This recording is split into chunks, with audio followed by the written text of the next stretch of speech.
Yamuna Tira Vanachari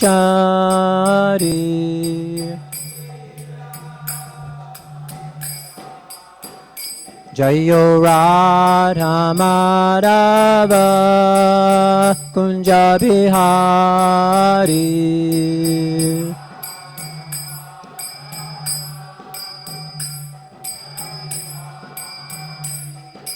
Gopi Janna Vallabha Girivaradari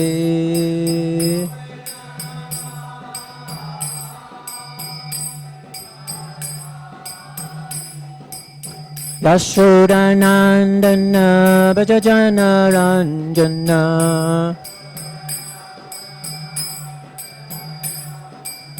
Yamuna Tira Vanachari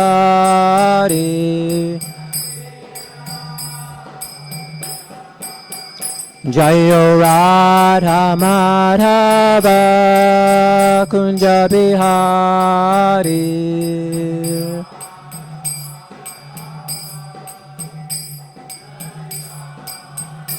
Jayo Radha Madhava Kunja Bihari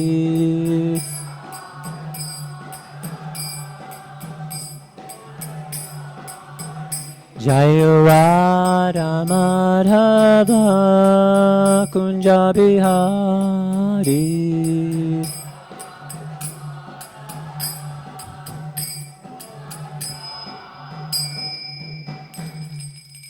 Jayam Vishnupad Paramahamsa Parvajagacharya Astotarasata Shishimad His Divine Grace A.C. Bhaktivedanta Swami Prabhupada Ki Jai Jayam Vishnupad Paramahamsa Parvajagacharya Astotarasata Shishimad Sringa Guru Srila Bhakti Siddhanta Saraswati Goswami Maharaj Ki Jai Ananti Koti Vaishnavinda Ki Jai ISKCON BBT Founder Acharya Srila Prabhupada Ki Jai Namacharya Srila Haridas Thakur Ki Jai Premzakaho Shri Krishna Chaitanya Prabhu Nityananda Shri Advaita Gadadhara Srivasadi Gaura Bhaktavinda Ki Jai Shri Shri Radha Krishna Gopi Gopinath Shyamakund Radhakund Gita Govardhan Ki Jai Vrindavan Dhama Ki Jai Mayapur Dhama Ki Jai Navadvipa Dhama Ki Jai Jagannapuri Dhama Ki Jai Jamunamai Gangamai Ki Jai Tulsi Devi Bhakti Devi Ki Jai Srimad Bhagavatam Ki Jai Harinam Sankirtan Jaga Ki Jai Prasadam Distribution Ki Jai Transcendental Book Distribution Ki Jai Gaura Pramananda Hare Hare Bo All glories to the assembled devotees, Hare Krishna. All glories to the assembled devotees, Hare Krishna. All glories to the assembled devotees, Hare Krishna. All glories to Sri Sri Guru and Sri Gauranga. All glories to Srila Prabhupada. Jai Namo Sundai, Sundai, Sundai, Jai Patak, Sundai, Namachur, Niti Kuma Gork, Namo Sundai, Puri, Sundai, Bhakti, Sundai, Namaste, Om Namo Bhagavate Vasudevaya.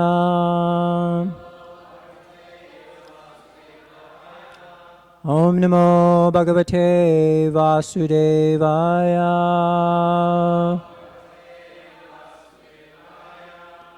Om Namo Bhagavate Vasudevaya.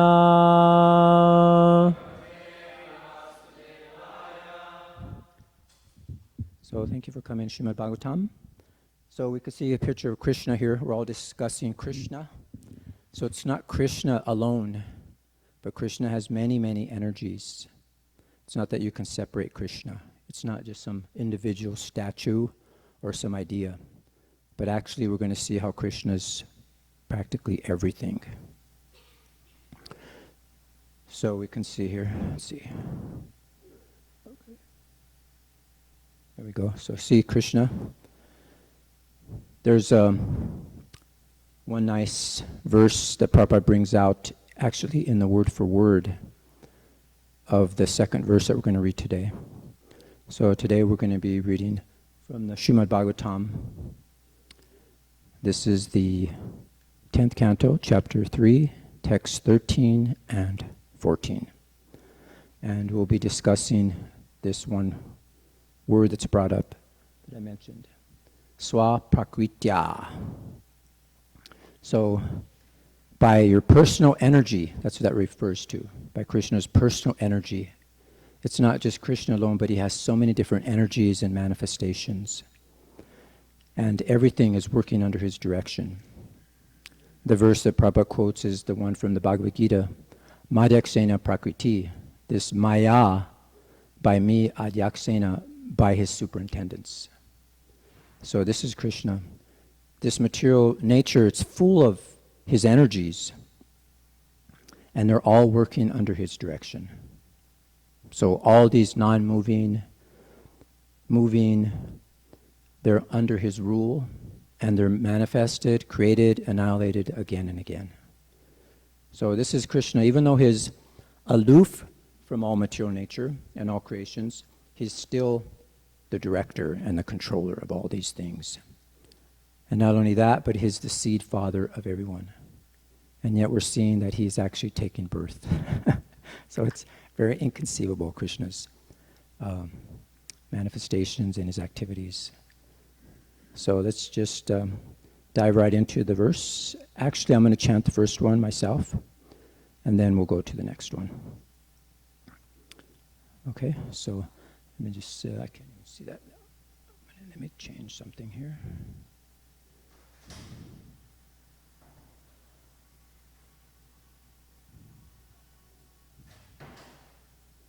Okay.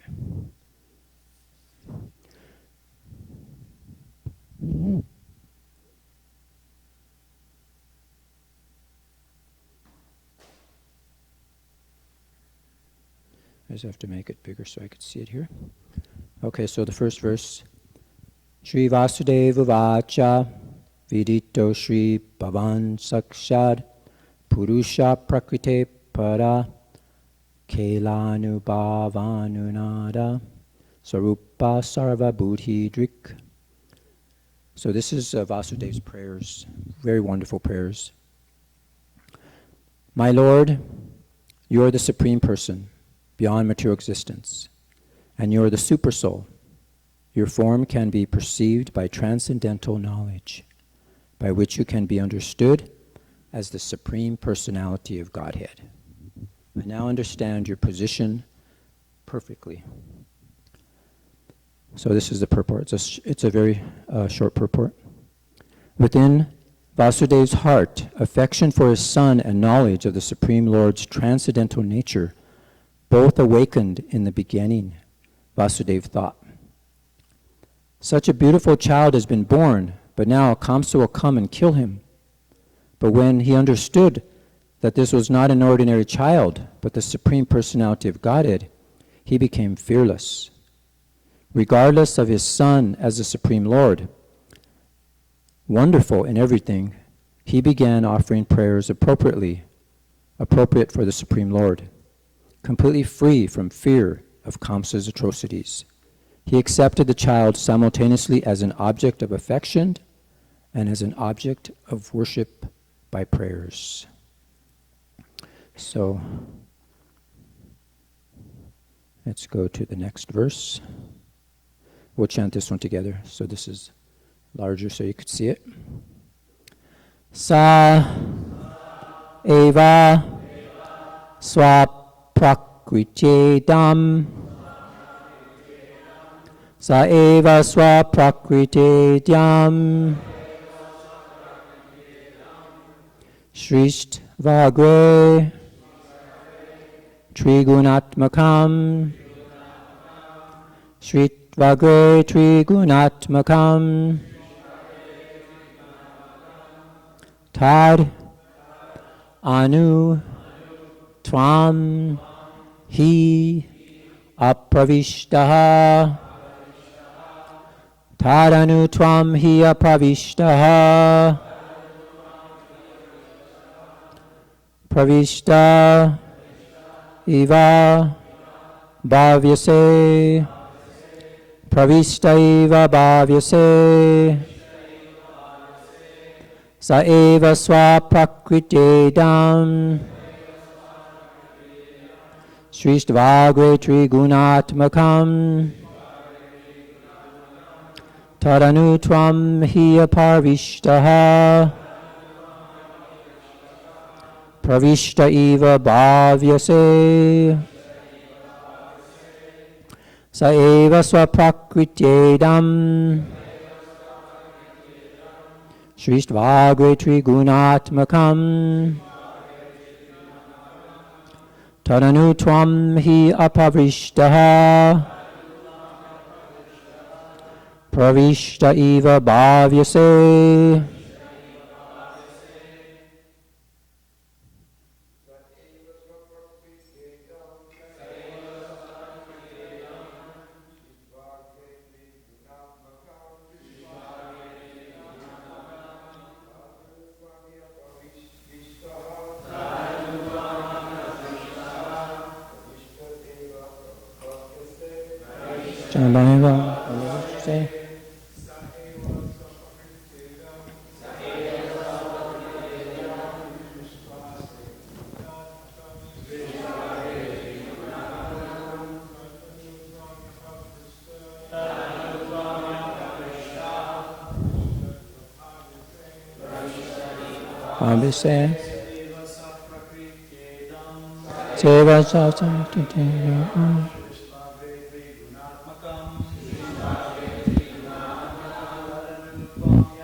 Vaishnavis.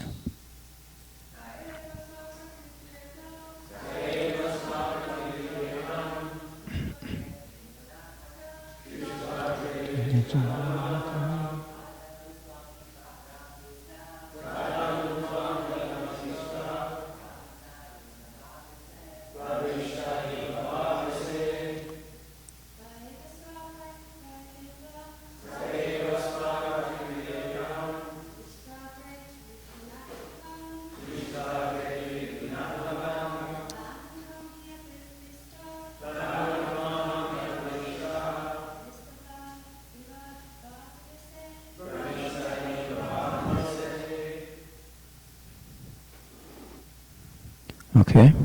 Sa, He, the Supreme Personality of Godhead. Eva, indeed.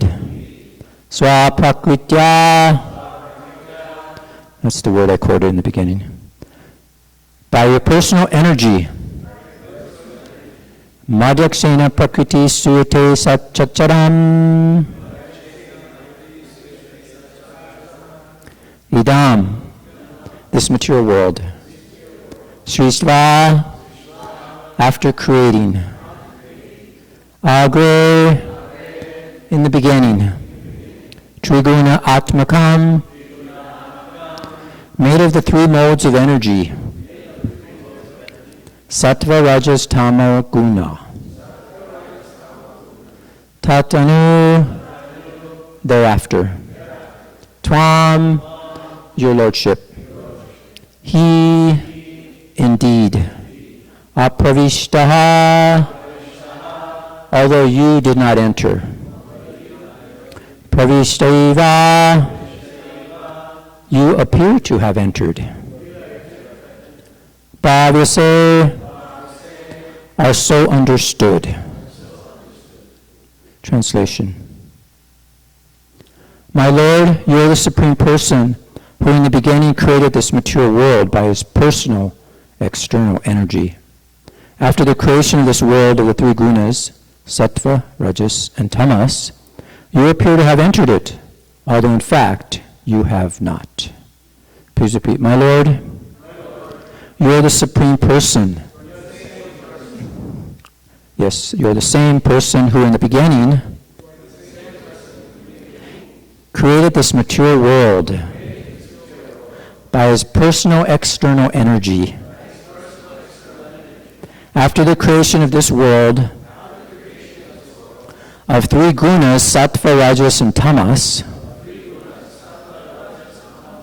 you appear to have entered it, although in fact you have not. So purport. In Bhagavad Gita 7.4, the Supreme Personality of Godhead clearly explains, Bhumirapo nalo vuha kamano buruvacha ahankara itiyame bina prakriti astara.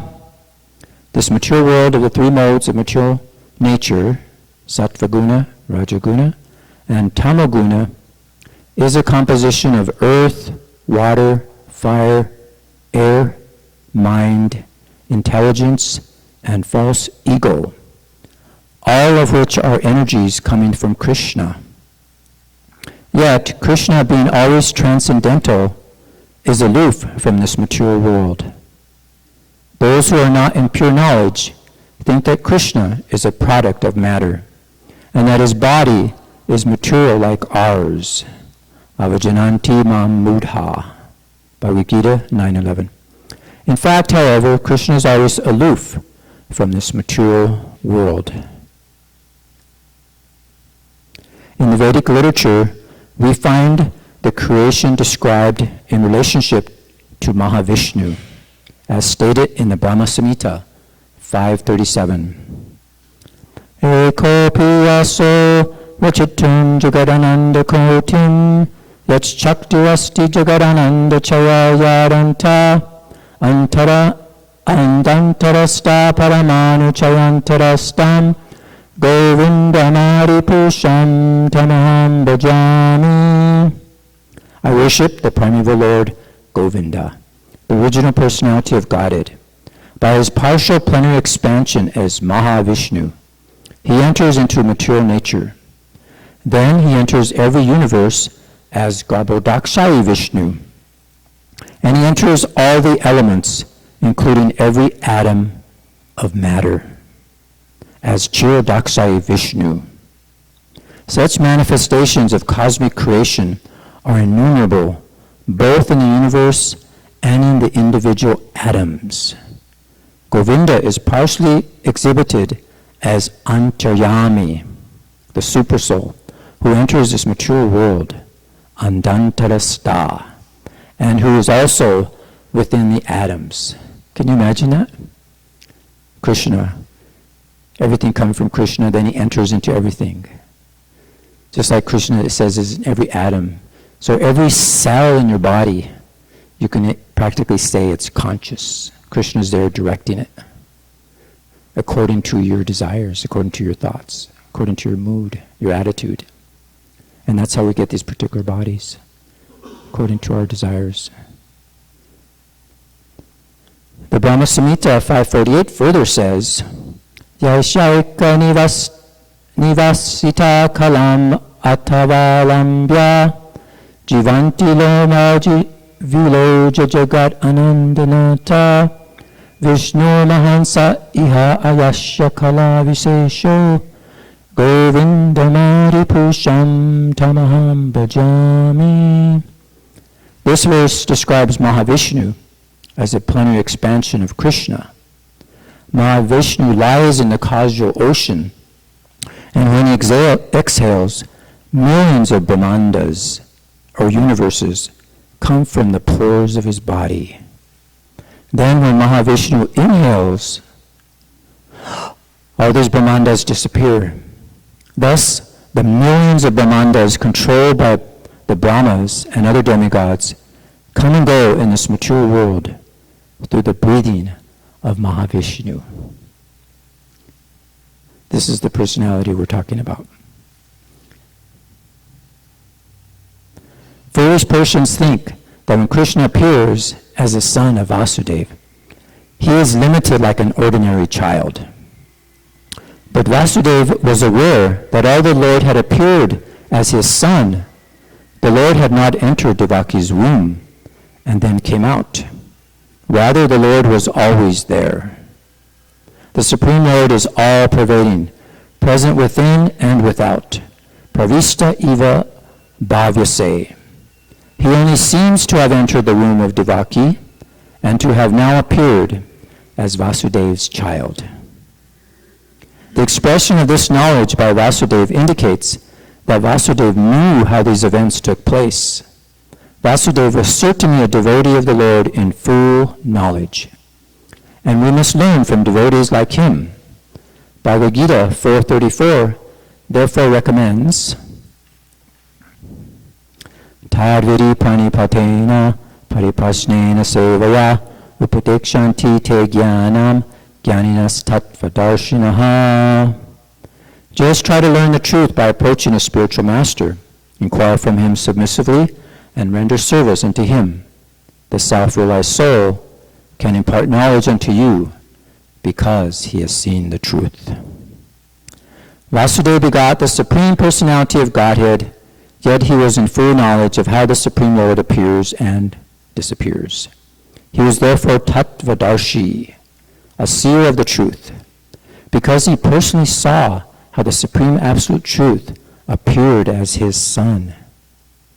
Vasudeva was not in ignorance, thinking that because the Supreme Godhead had appeared as his son, the Lord had become limited.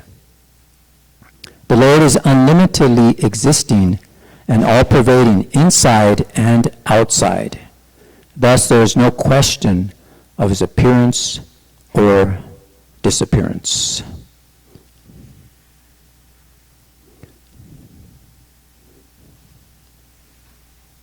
So this is the end of the purport. Om Jnana Timirandasya Gananjana Salakaya Chaksus Unmilitam Yena Tasmai Shri Gurave Namaha. Sri Chaitanya Manobhistam Stapitam Yena Bhutale Swayam Upakadamayam Dadanti Swabhadantikam. Jai Shri Krishna Chaitanya Prabhu Nityananda Shri Advaita Gadadhar Srivasari Gaur Bhaktavinda. Hare Krishna, Krishna Krishna, Hare Hare, Hare Rama, Rama Rama, Hare Hare. Vanchakalpa tubhyascha kripa sindhu bhavacha patitanam pavanebhyo vaishnavebhyo namo namo maha. So these prayers are going to go on for some time. Vasudeva really celebrating the birth of the Supreme Lord. And in these particular pastimes, chapters, we're going to understand who that Lord is. As is described many pastimes of Krishna in the spiritual world, they're seeing how Krishna has his devotees, his consorts, all his energies in the spiritual world. And we are actually parts and parcels of that Supreme Lord. So we also have a relationship with him. And Krishna desires that we also come back home. So this is what Krishna actually wants us to do, is to enter into that spiritual world. But in order for us to first realize that, because of our desires, as I mentioned, he created a particular place for us, all these different universes. There's universes in the spiritual world, there's universes in the material world. So here we can see how Krishna, from the spiritual world, it's like a lotus that blooms, it blossoms. And from there, so many emanations take place. So many of his different energies. It's not just Krishna by himself, alone, like a statue. But there's so many unfathomable energies. And we can see in this particular graphic that it's a description of the Brahma Samhita, Lord Brahma's realizations and his prayers to the Supreme Lord when he saw the Lord. And all the prayers are listed on the right side there. So we can see here that Krishna, all these material energies, it's the different worlds and different realms that are created for his parts and parcels, which is amazingly unlimited. We can't even imagine. And also we can see in each one of these sections, if we just could enter those different worlds where Krishna comes, he expands as his quadruple forms, and as another form as Vasudeva, Pradumna, Aniruddha, and different forms like this. And they're worshipable. Krishna's forms are worshipable, no matter what forms he takes. And from these forms, he expands all his energies. These are his personal energies take form, and then they expand into more different energies, which is really amazing. So as we go on here, we could see that Krishna then appears, he expands from those original quadruple forms, and he enters. He comes as a form of Mahavishnu, and this is where it's described as we're reading that from his pores and his breathing, all the universes come.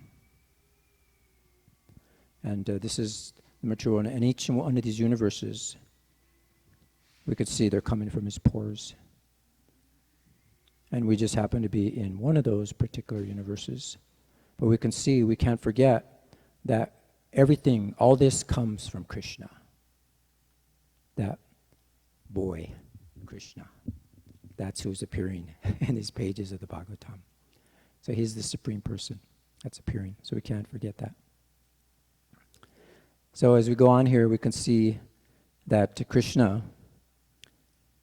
then he creates further places of creation. And this is just zooming in on one of the universes. And you can see the earth planet there, very insignificant. And around the borders of each universe are all those elements that were mentioned in the purport. Srila Prabhupada mentions that there's earth, water, fire, air. These are all Krishna's separated energies. And he creates, and all these things are used to create this material manifestation. And Krishna takes forms in all these different places. So if you enter, you can see in one of these universes, Krishna expands again as Garbhodakshaya Vishnu. And from his navel, that's where Lord Brahma comes. And from Lord Brahma, he's empowered to create these planets and these bodies that we're in now. He's actually the designer and the creator of them. But all the ingredients are given to him by Krishna. And the intelligence is given to him by Krishna. So he's empowered by Krishna to perform these different activities to make residences for us. Because Krishna is very kind. He's very affectionate to his parts and parcels. So he makes a situation for them where they can fulfill their desires. And his special kindness is to not only that, but to make arrangements for us to go back home, back to the spiritual world. So this is a description, a visual description of Brahma's realizations of how Krishna creates this material world.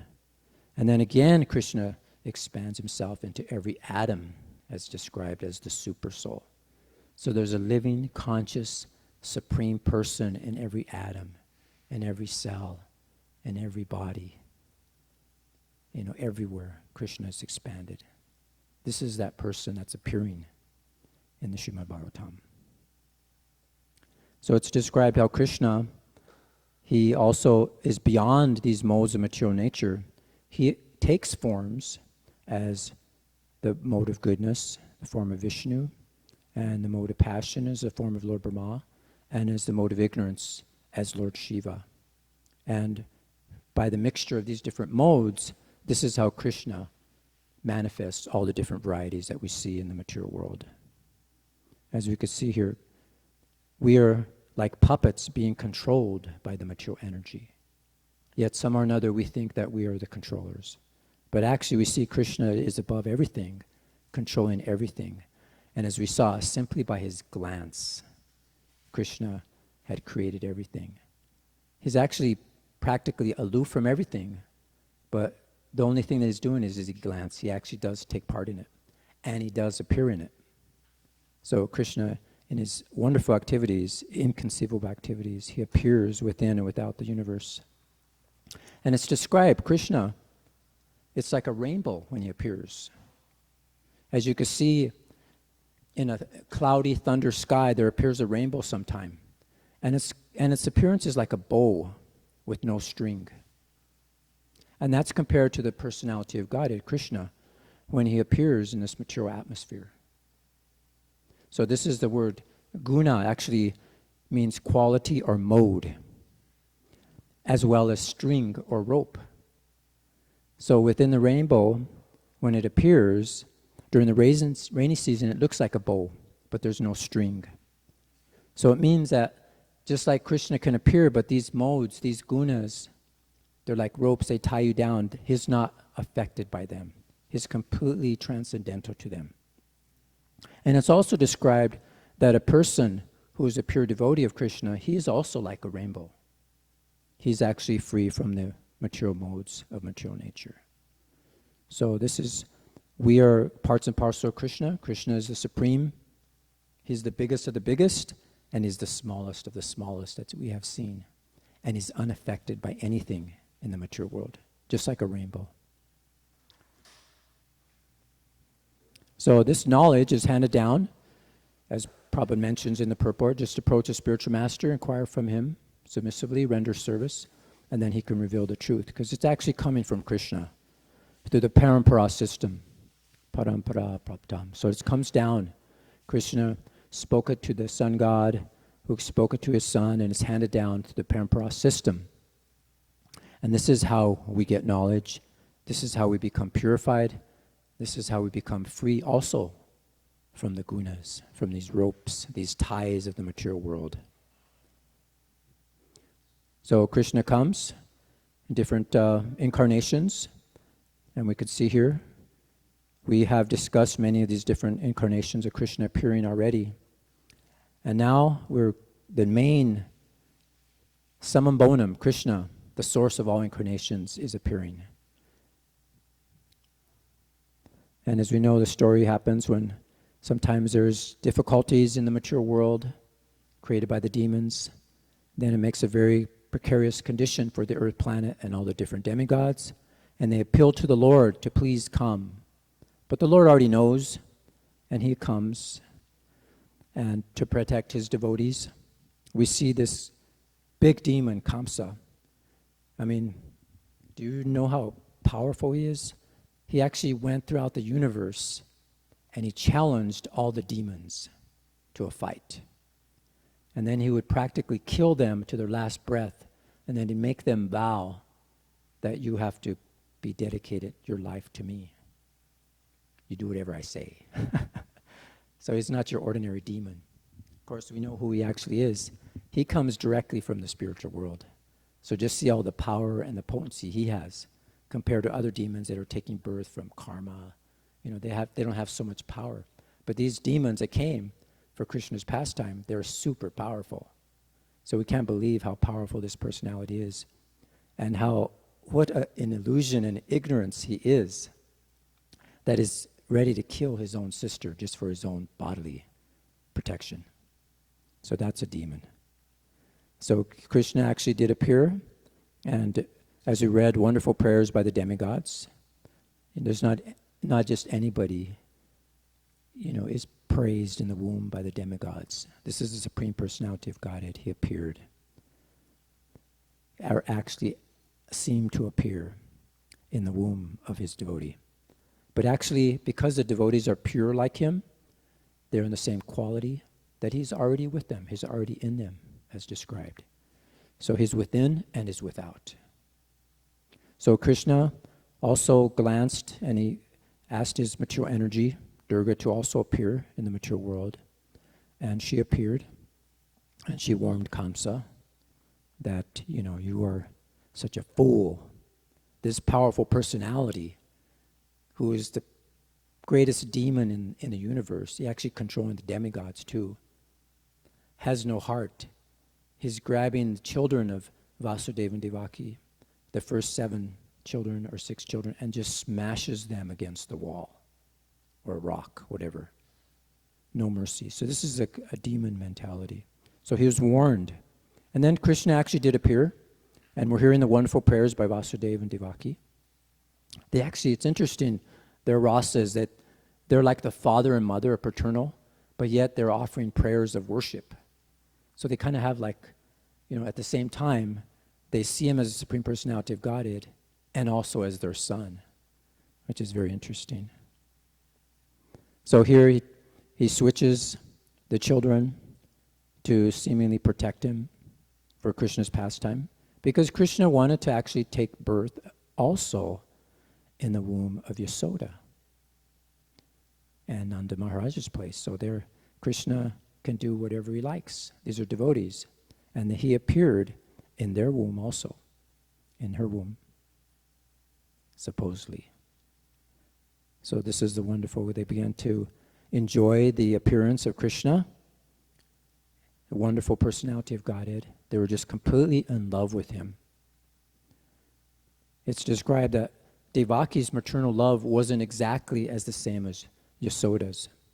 Yasoda actually wasn't concerned whether Krishna was God or not. Her surrender as mother had no conditions, had no inhibitions due to her respect, because he's a Godhead. She didn't even care about that. So it's described that her love is purer than Devaki's. But yet Krishna still accepted both of them as his mothers. And it's described just like a lotus flower when it grows. It has many petals. Simultaneously, some are bigger, some grow smaller, some are not as beautiful. But all of them belong to the lotus flower. So this is how Krishna, we all belong to Krishna, and Krishna accepts our service no matter where we are, what conditions we're in. Krishna will accept it. You may be an ugly lotus petal, but Krishna will accept. You may not be very big, Krishna will accept. So these are Krishna's mercy upon us. And there's different kinds of flowers that are described. There's the lotus flower, it comes out during the day, the sun. But then there's the Kumuda flower that comes out at night. So it's described that saintly people are happy when someone like a lotus-like person, like a saintly king, appears. But demons who are like the flowers that bloom at night in ignorance, they're not happy with this situation. So we have to become like the lotus flower. So this Supreme Personality of Godhead that appeared as an ordinary child is proven again and again that he is the controller of this entire universe, where he displayed the universe within his mouth to show Mother Yasoda that he did not eat dirt. In fact, not only dirt, but he ate everything. The entire universe is in his mouth. And also again, when Lord Brahma became bewildered, he manifested all these Vishnu forms that we showed, where all the universes come from, in each and every one of the cowherd boys and friends. And even the cows too, I think, didn't he? So Krishna again displaying who he really is. But yet, he's afraid and is running away from his mother. This is a Supreme Person who we can have pastimes with and enjoy his company, and he enjoys our company, actually. So this is nicely described. Krishna comes with his different pastimes, with his different energies, his expansions, and all his different cowherd friends, gopis, gopas, displaying himself, giving us a display like an actor so that we can become attracted to the spiritual world and go back there to participate in his pastimes. So these are all wonderfully described in this particular canto that we're in now, and how Krishna, we can see, not an ordinary boy can kill great demons like this, the Kaliya serpent. And eventually, he killed that tyrant, the demon Kamsa, in front of everyone. So this is Krishna. He appears to display himself amongst his cowherd friends, his intimate friends in Vrindavan. But yet, he leaves them and he has different pastimes, like in Dwarka, where he acts as a king amongst his queens to also fulfill their desires. And yet, even though he separates his intimate friends in Vrindavan, it's to help bring their intimate love even out deeper. So Krishna never leaves Vrindavan, he's always in their hearts, but yet he appears to be so that they can increase their love for him. So this is how Krishna appears. He comes in the Vishnu forms, he has his different energies, and even as Lord Chaitanya Mahaprabhu, he also appears in this dark age, this dark night, to give us the Sankirtan Yajna, the chanting of the holy names of the Lord. And in that way, we can actually practice and participate in the different pastimes of Krishna. So these pastimes are displayed by Krishna, and as we become more and more purified, we will be able to engage in those pastimes and go back to what's described there as the spiritual world. But how is that brought about today? It's through this ISKCON movement. Actually, Srila Prabhupada says in this particular chapter that Krishna has also appeared as an incarnation of this Hare Krishna movement. And that anyone who's afraid of these Asuric rulers that we have today, these politicians, then Krishna, we have to welcome his incarnation as the Hare Krishna mantra. Hare Krishna, Krishna Krishna, Hare Hare. Hare Rama, Rama Rama, Hare Hare. Because now the world is full of these asuras, these demons. They're actually in the guise of politicians, gurus, sadhus, yogis, incarnations, and they're misleading the general public. But Krishna consciousness can offer the true benefit to society. So this is the Hare Krishna movement. And we can see this ISKCON was presented by Srila Prabhupada in his books. And he reveals this, as we're reading today, through the Srimad Bhagavatam. These transcendental literatures, actually Krishna is appearing on these pages of the Srimad Bhagavatam. But here, we're in the mature world, it's completely dark, full of ignorance. But yet, it's described that tamasima, that we have to, don't remain in this darkness, the jyotirgama, try to go to the light. And this light is the Vedic knowledge. Just like Vasudeva had, he had this knowledge. He knew the truth. And this is the real light. And then this knowledge elevates one to the mode of goodness, and ultimately to transcend the mode of goodness to pure goodness. And that's when we engage in devotional service to the spiritual master and the Supreme Lord. So this is what Srila Prabhupada came. He has seen the truth, just like Vasudeva, and he has revealed it to us. So therefore we should walk in Srila Prabhupada's footsteps. And this is shown as Srila Prabhupada, he's leading the way. And this is what we want to do, is follow Srila Prabhupada, take up his movement, follow the transcendental teachings he's given us, engage in these transcendental literatures so that we can actually take part in these pastimes. Because the transcendental literatures, actually Prabhupada is still here through his books, he said. So this is so nice that we can engage in Krishna consciousness and realize that we can actually go back home, back to Godhead, through the mercy of Srila Prabhupada. So thank you. We already have a hand up. Gaudacandra Prabhu.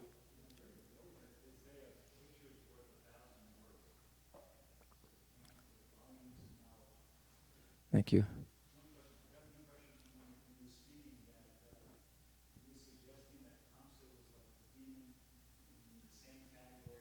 Hiranyakasipu, Hiranyaksha, in that he originated in the spiritual world and he, came down here. And I was just wondering where you got that information from. Yeah, that's described, isn't it? I'm not sure exactly the reference, but he was one of the demons. Isn't he one of the incarnations of the? No, he's not one of the incarnations of Jai and Vijay. Oh, he's not? No. Oh, okay. But I mean, it could be that. Yeah. There's some information someplace else that states that he's a similar kind of thing, but I'm not aware of that. That's why I was asking. Yeah, I'm not sure anyone else aware of that. Yes, Prabhu. Yeah, I've heard. Oh, yeah, that's in the Krishna book, but I'm just trying to clarify what you were saying about him originating in the spiritual world and, being a demon in that special category. Yeah. That's true. But he was very powerful. It was amazing. Who else can conquer? I mean, he's probably, I mean, when he was killed, what was his destiny? He went back to Godhead, but who was he in his previous life, I wonder? Who, sorry? Kamsa, who was he? Kamsa was a demon named Kalanemi in his previous life. And who was Kalanemi? Just some big shot demon. And he was the son, wasn't he? He was the son of Lord Vrahadev and son of, okay. Son of Hiranyakasipu? Okay. Okay. Yeah. Very interesting points. Thank you. Yes? Just on that same point,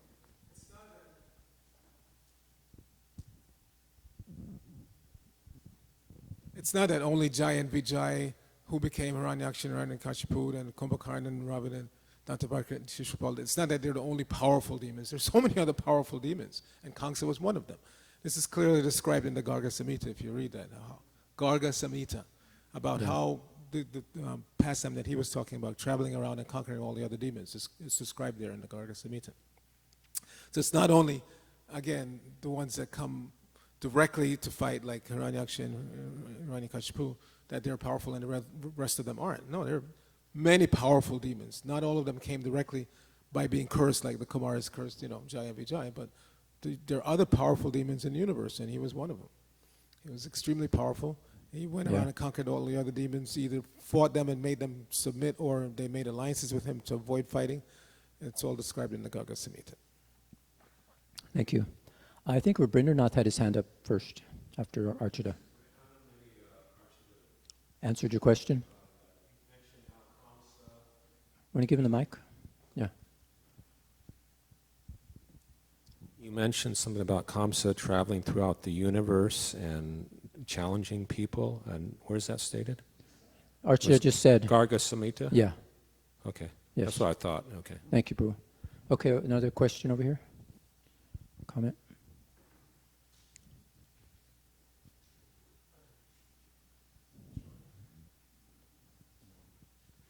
Thank you Yes. for a wonderful presentation, Prabhu. Thank you. Near the end there, you mentioned that Lord Chaitanya appeared and was Krishna himself and got this ball rolling.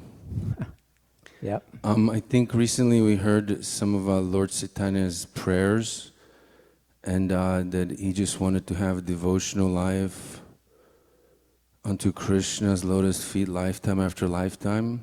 Yes. Is it completely off the wall to suggest that Lord Chaitanya is with us now in this movement, a 19-year-old boy in pure samadhi? Well, Lord Chaitanya is definitely here, in the form of this movement. But as far as his personal form, I never heard that. Did you ever hear that, Archita? No, Archita hasn't heard that either. So, but his devotees are here, his empowered devotees, and his holy name is here. So, Jai. I'm sorry, was there any comments over here? Okay, well, thank you for your kind attention. All glories to Srimad Bhagavatam. Hare Krishna.